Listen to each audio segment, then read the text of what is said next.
There's a kind of exhaustion that sleep never fixes.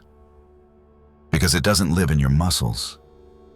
It lives in the quiet friction between who you are and who you keep promising to become. You are not worn down by effort. You are drained by watching yourself hesitate, delay, and quietly fold under your own expectations. You wake up with the intention to be better than yesterday, more disciplined, more focused, more decisive. And by noon, that intention has already been compromised. By night, you reach for the familiar excuse, tomorrow will be different. But tomorrow repeats the pattern with brutal accuracy. You watch other men move forward, and it burns. Not because they are smarter or luckier, but because they follow through. They do what they say, you don't. That gap slowly erodes something important, your trust in yourself. You may never say it out loud, but you feel it every time you set a goal and secretly plan an escape route, every time you commit while already anticipating failure, every time you begin knowing exactly how it ends. This is not laziness. Laziness is simple. This is more serious.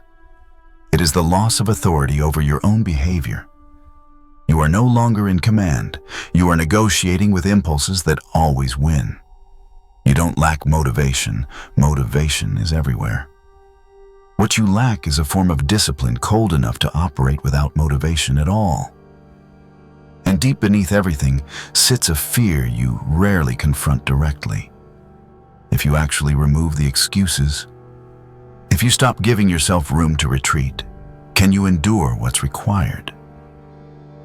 You fear isolation. You fear judgment.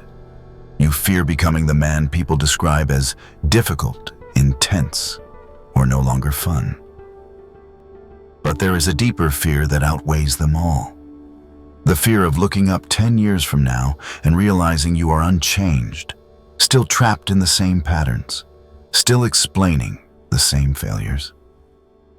That thought is heavier than fatigue. If this feels uncomfortable, that is the point. Comfort is what kept the cycle alive. This video is not here to reassure you or soften the truth. It is here for the man who is tired of oscillating between ambition and collapse. The man who senses that something inside him is being wasted through repetition. The problem is not that you don't want more. The problem is that your current structure cannot support it. Until that structure changes, insight will not save you, and hope will not rescue you. What you are feeling is not confusion. It is pressure. Pressure from a future that is no longer willing to wait. If the tension you feel comes from knowing what should be done, but not doing it, then the problem is not morality. It is strategy. This is exactly where Niccolò Machiavelli becomes relevant. He did not write for people trying to be virtuous in theory. He wrote for those who needed to survive reality as it is and impose order on chaos rather than be consumed by it. Machiavelli examined power without sentiment and without apology, asking a colder and more useful question: what actually works when humans are inconsistent, emotional, and driven by self-interest?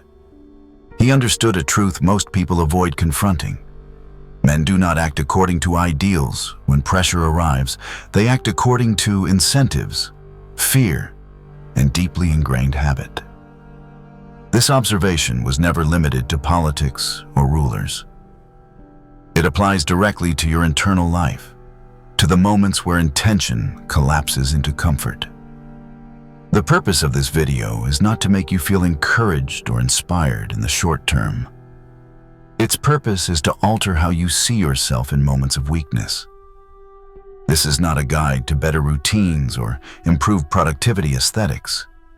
It is a framework for removing negotiation from your decision-making. You will not be taught how to feel motivated. You will learn how to act without needing motivation at all.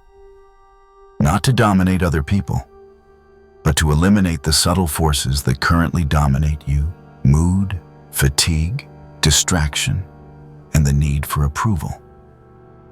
Machiavelli believed that power begins when illusion is stripped away and replaced with structure. This video follows that principle. It replaces comforting explanations with clarity and replaces emotional reasoning with mechanical execution. When you understand how behavior actually functions under pressure, discipline stops being a personality trait and becomes a system you operate inside. That shift is what turns inconsistency into control and effort into leverage. Weak men speak. Strong men construct in silence. Look around, and the evidence is everywhere.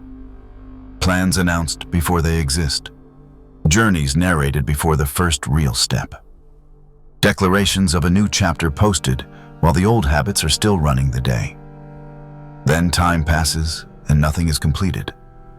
Everyone is busy telling a story about who they are becoming, and almost no one finishes the work required to become it.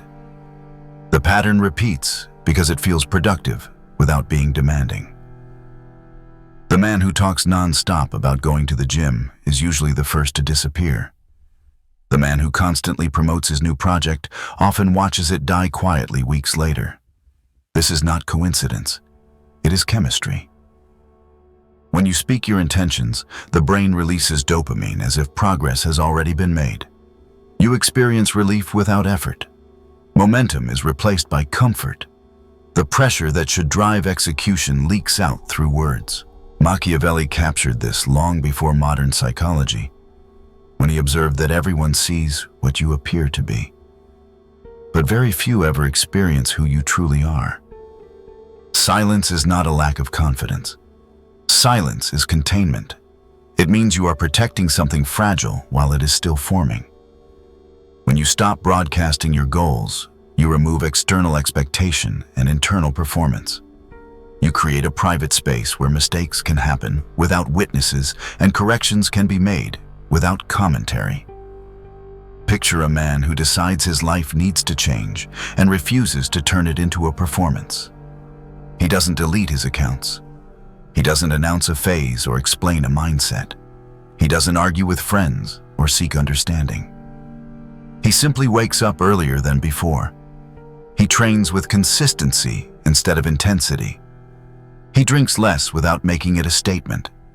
He focuses on his work when others are distracted. The days look ordinary.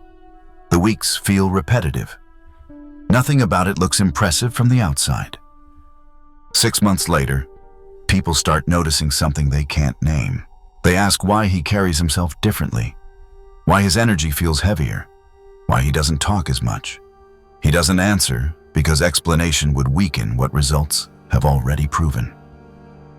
Silence allows growth to harden before exposure. There is power in refusing to narrate your evolution. The principle is simple and unforgiving. Silence is not avoidance. Silence is accumulation.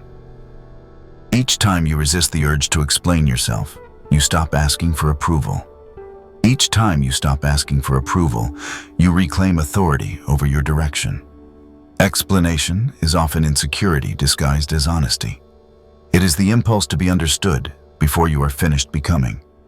The discipline of silence kills that impulse. It shifts the weight from words to actions. In the dark, discipline becomes purer because it is no longer fueled by attention. You work when no one is watching. You improve without applause. You endure boredom without escape. That is why silence unsettles people. It creates uncertainty. They cannot measure you because you give them nothing to measure. They project their doubts onto you because you no longer share your intentions. Slowly, without warning, your presence changes. Not louder, not aggressive, just solid. Silence sharpens you because it removes performance from progress. What remains is execution, repeated until it reshapes who you are. A disciplined man is not someone who lacks emotion. He is someone who has removed emotion from the chain of command. You feel tired, resistant, irritated, unmotivated. That is not a flaw. It is human. The problem begins when you treat those feelings as decision makers. You wake up and instinctively check your internal state. Do I feel like getting up? Do I have energy?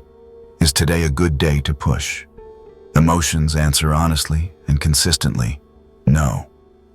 They are designed to protect comfort, not to build outcomes.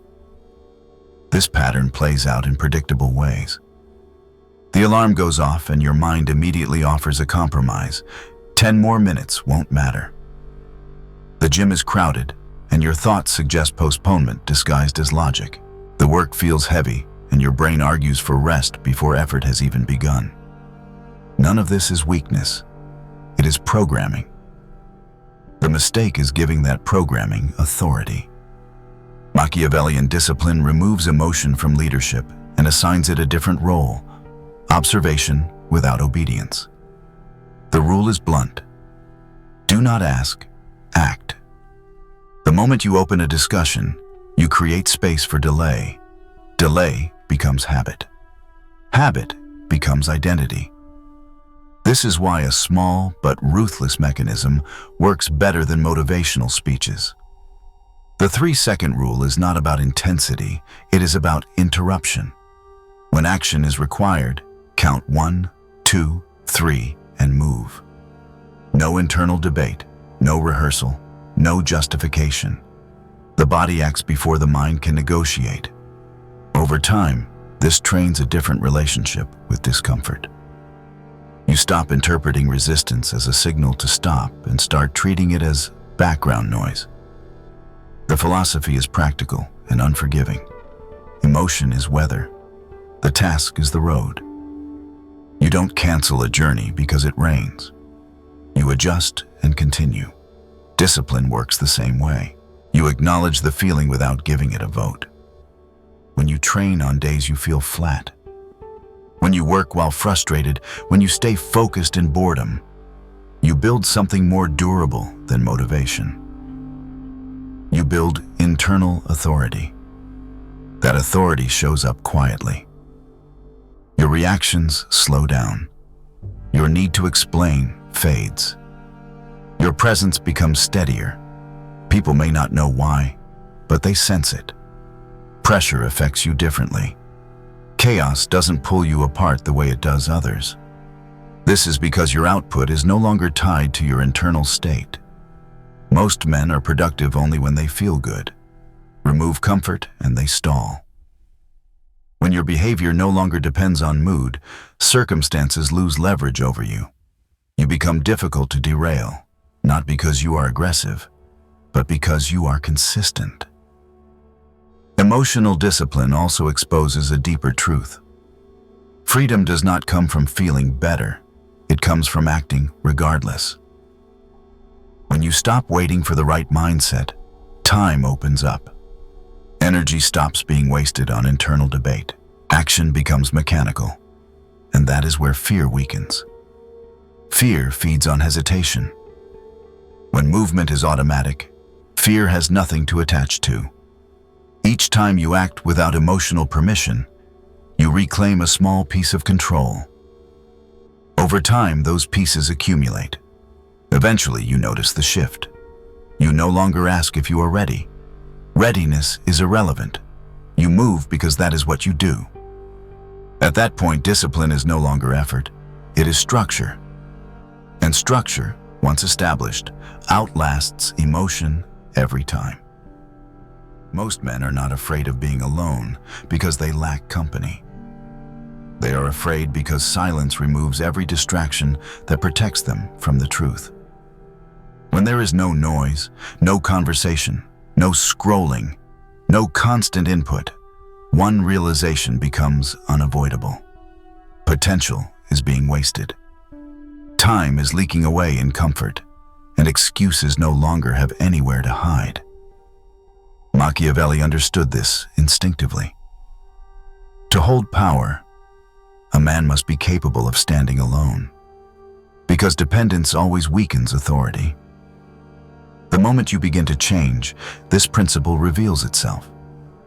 You stop drinking, and friends joke that you've become difficult, serious, no fun. You focus on work, and suddenly you are called obsessed, unbalanced, extreme. On the surface, it sounds like concern, but beneath it is something else. Your discipline disrupts the emotional equilibrium of the group. Your progress forces others to confront what they are avoiding in themselves. Growth creates contrast, and contrast makes people uneasy. The common mistake is interpreting this discomfort as a sign that you are doing something wrong. So men pull back. They soften. They explain. They rejoin the pattern to restore harmony. That instinct feels social, but it is costly. Purposeful isolation is not withdrawal from life. It is the deliberate choice of an environment where you can evolve without interference. Think of it as removing friction from the wrong places, so pressure can be applied where it matters. Solitude strips away performance. Without an audience, effort must be honest. Without constant feedback, you are forced to listen to your own standards instead of negotiating with external expectations. This is why isolation feels heavy at first. Boredom appears. Restlessness surfaces. Doubt speaks louder. But those are not enemies. They are signals you have been avoiding. In isolation, you face them directly instead of numbing them. The philosophy is simple and precise. You are not abandoning people. You are refusing to abandon yourself. Purposeful solitude acts as a filter. Relationships built on convenience, shared habits, or mutual stagnation begin to fade. Connections rooted in respect for direction and discipline remain, even if they grow quieter. This process can feel cold, but it produces something rare: self-containment. A man who can sit alone without reaching for distraction develops a different kind of confidence. He is not seeking validation. He is not performing an identity. He is complete in his own frame. Ironically, this is what draws others later. People are naturally drawn to those who do not need them, not out of arrogance, but out of groundedness. Machiavellian isolation is not permanent exile. It is strategic withdrawal. You step away to rebuild structure, sharpen focus, and solidify standards. Then, you re-enter the world with leverage instead of need. When solitude is chosen with intent, social pressure loses its grip. You stop explaining why you are unavailable. You stop apologizing for prioritizing your time. You stop shrinking yourself to fit spaces that no longer match your direction. Isolation becomes a tool, not a punishment. It clarifies thought, hardens resolve, and reveals who you are when no one is watching. That version of you is not loud, but it is solid. And solidity is where real power begins. The most dangerous man is not the aggressive one, not the loud one, not the one constantly asserting dominance. It is the man who shows up no matter what. He shows up when conditions are ideal and when everything feels off. He shows up on high-energy days and on days where motivation is completely absent. No explanations, no complaints, no emotional narration, just presence again and again. This kind of consistency is unsettling because it removes the safety nets most people rely on. You can challenge talent. You can wait for passion to burn out. You can debate intensity. But you cannot negotiate with someone who simply appears every day, regardless of how he feels. Think of the man who has trained consistently for 5 years. He doesn't post progress photos. He doesn't talk about discipline. He doesn't seek recognition or inspiration. He walks into the gym, does the work, leaves, and repeats. There is nothing to interrupt, because nothing depends on mood. You cannot discourage him, because he is not emotionally invested in outcomes, only in execution. This is why consistency creates fear. People expect fluctuation. They wait for cracks. They assume burnout, excuses, or loss of interest will eventually appear. When none of that happens, something shifts. Machiavelli understood that unpredictability in reaction creates vulnerability, but predictability in execution creates dominance. When others know you will act regardless of circumstance, pressure loses its leverage. Manipulation fails. Delay stops working. Over time, this repetition builds a reputation that words never could. You don't need to defend yourself because your pattern does it for you. Consistency also changes how effort feels internally. When showing up becomes non-negotiable, resistance loses its voice. The mind stops arguing because it learns that argument has no effect. This is where freedom quietly enters. You are no longer pulled forward by motivation or dragged backward by fatigue. You move because movement is part of who you are. That steadiness is what makes others uncomfortable. There is nothing to provoke, nothing to hook into, no emotional volatility to exploit. Just forward motion. The philosophy is simple and final. Consistency turns you into something that cannot be bargained with. It is not exciting. It is not glamorous.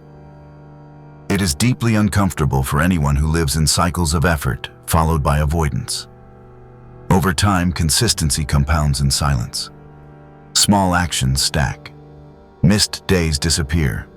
Results accumulate without announcement. 1 year turns into 5. 5 turns into 10.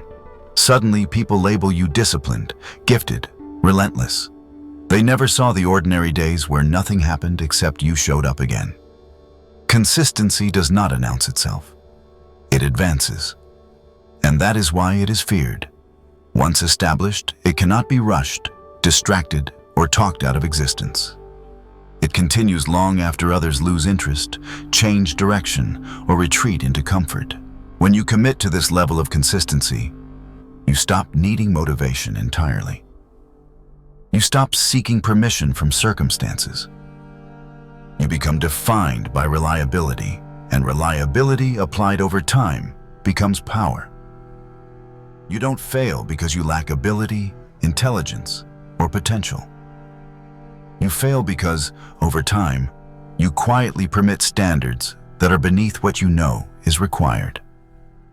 It rarely announces itself as weakness. It sounds reasonable. Good enough. Almost done. I'll clean it up later. These phrases feel harmless in the moment, but they function like corrosion.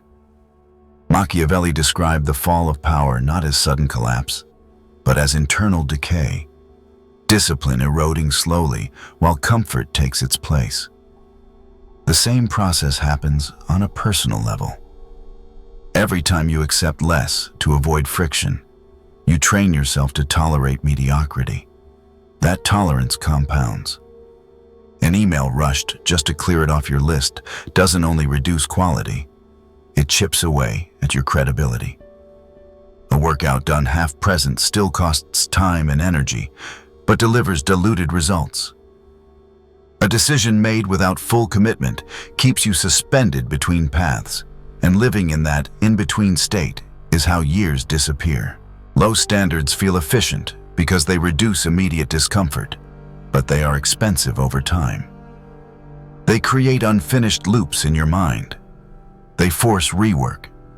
They drain focus because nothing ever feels settled.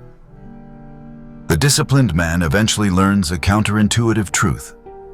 Higher standards simplify life.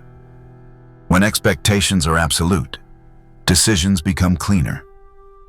There is no internal debate. There is no bargaining. The work is either done to standard or it remains undone. That clarity removes mental noise. You stop wasting energy renegotiating with yourself. You stop carrying the background stress of knowing you cut corners. Absolute standards also expose something most people avoid: accountability. When the bar is high, there is nowhere to hide. No vague progress, no symbolic effort, just outcome. This level of honesty feels harsh at first, which is why most people avoid it. Flexibility feels safer because it offers escape. But escape has a cost. It keeps you average while convincing you that you are being realistic. Machiavellian discipline rejects that illusion. It treats standards as law, not preference. This is not about perfection or obsession. It is about precision. Doing fewer things, but doing them cleanly, deliberately, and fully. Over time, this changes how you are perceived. When your output consistently meets a clear standard, your words carry more weight.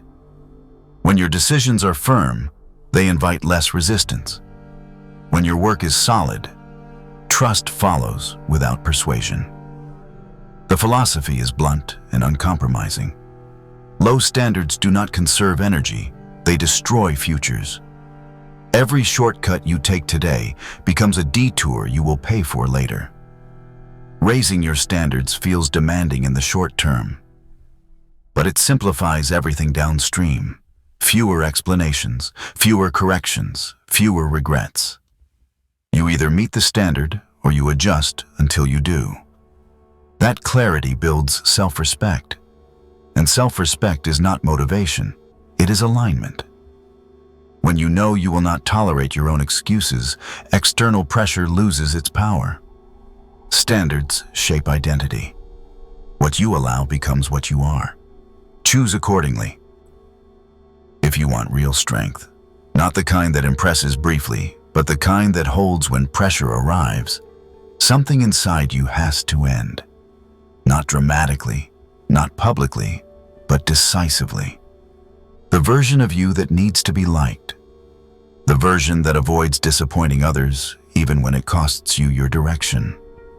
The version that apologizes for ambition as if wanting more requires justification. That version feels familiar and safe because it learned how to survive by adapting, pleasing, and staying agreeable. But what once protected you is now limiting you. Machiavelli understood this with ruthless clarity when he wrote that conflict cannot be avoided, it can only be delayed, and delay always benefits the opposing force. In your life, that opposing force is the old identity you keep preserving. Every time you soften your standards to keep harmony, every time you choose approval over progress, every time you delay the hard decision to avoid tension, that old version gains ground. This is why transformation feels violent at times. You are not adding habits. You are removing loyalties. You are breaking allegiance with the self that kept you comfortable but small. That self will resist. It will remind you of who you used to be. It will replay old fears, old compromises, old rationalizations. It will argue for balance, patience, understanding. When what it really wants is familiarity, it will say, slow down, don't change too much, don't make people uncomfortable. What it means is, don't outgrow the environment that validated me. If you do not end that voice, it will end your future quietly, not with failure, but with delay, distraction, and endless preparation. This death does not happen in a single moment of courage. It happens through a series of uncomfortable decisions that feel irreversible. Saying no without explanation, allowing someone to be disappointed and not rushing to fix it. Walking away from spaces where the old you is rewarded. Accepting that some relationships were built around your compliance and will not survive your evolution. This is the cost most people refuse to pay, because it feels harsh. It is not harsh, it is precise.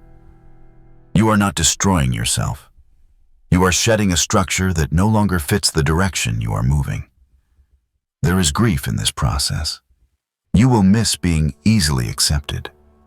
You will miss being understood without effort. You will miss being harmless. But on the other side of that loss is a version of you that is quieter, heavier, and harder to move. A version that does not ask for permission to exist. A version that does not negotiate with fear or dilute intention to preserve comfort. A version that measures himself by internal law rather than external reaction. This is the core of Machiavellian discipline. Loyalty to your future over nostalgia for your past. When the old self is ended, excuses lose their authority. You stop explaining your direction because it no longer needs defense. You stop softening your edges because you understand they are functional. This is not becoming cold for the sake of it. It is becoming clear, and clarity always demands sacrifice. The man you are becoming cannot coexist with the man you were. One must step aside for the other to advance. Either you end the old identity deliberately, or you allow it to slowly end everything you could have built. The path ahead is cold by design. Few choose it. No one applauds when you step onto it. There is no crowd, no reassurance, no external signal that you are doing the right thing. But this is the cost of real freedom, the kind that doesn't depend on circumstances or approval. On this path, no one dictates your pace. No mood controls your output. No opinion destabilizes your direction. You are no longer reacting, you are operating. What you gain is not comfort, it is sovereignty. You wake up with clarity instead of negotiation. You move through resistance instead of circling it. You stop explaining your choices because explanation is no longer required. This road feels isolating at first because it strips away distraction, noise, and false validation. But in that quiet, something rare forms: trust in yourself. Once that trust is established, anxiety loses leverage. Fear becomes informational instead of paralyzing. The world senses this shift without being told. People treat you differently because you no longer offer uncertainty. If you choose this path, mark it deliberately. Write it not for performance, not for validation, but as a contract with yourself. I choose the cold path. Understand this clearly. This choice does not end the work. It begins it.